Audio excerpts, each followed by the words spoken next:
Welcome back to our channel. Today's topic is about the modal verb and its type. Let's have a look at some of the examples. For ability and request, the verb we use is can. For example, Tom can speak 3 languages. For possibility, we use the verb might. For example, she might not come to the meeting.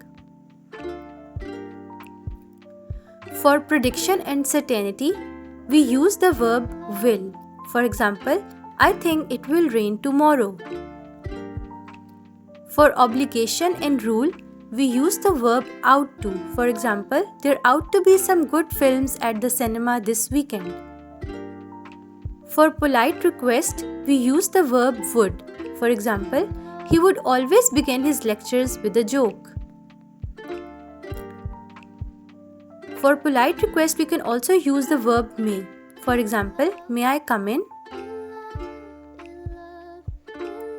For mandatory advice, we use the verb shall.